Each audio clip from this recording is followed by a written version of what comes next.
if I had to place money on it right now, I would say that we're likely to see a continuing resolution, a CR, and there aren't any appropriations till after the November election.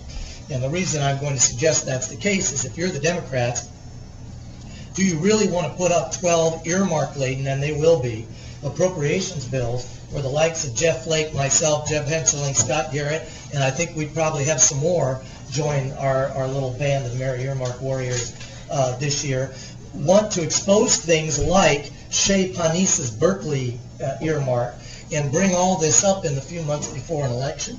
And also, if you are one of the Democrats' supposed blue dogs, who supposedly are not for a deficit.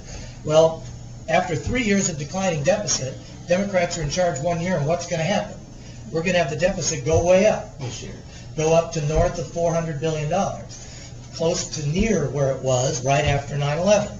So do they really want a bunch of their blue dogs to have to go out and vote for this deficit, for this budget, which will be the first increase in 3 years, coincidentally, when Democrats are back in charge? So it wouldn't surprise me at all if we have very little appropriations debate. We'll have to have a budget. I presume we'll have a budget. We're supposed to have one next month in March, but it wouldn't surprise me if all that gets kicked off till after the election, in which case we'll have to do what we can to find the earmarks that are in there, the ones that are back, and to talk about the deficit that we are about to have.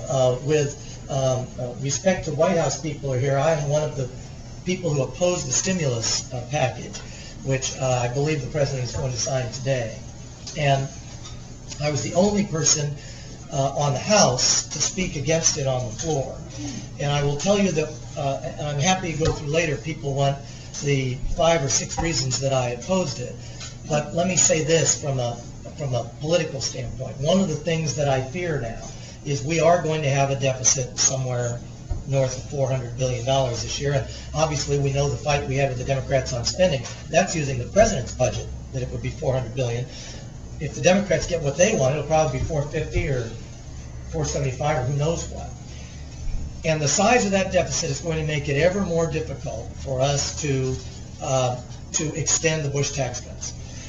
As much as we all know that the Bush tax cuts have provided additional revenue to the federal government, they have not taken it away. That is not the way CBO will score it, and that is the argument that will be used against us.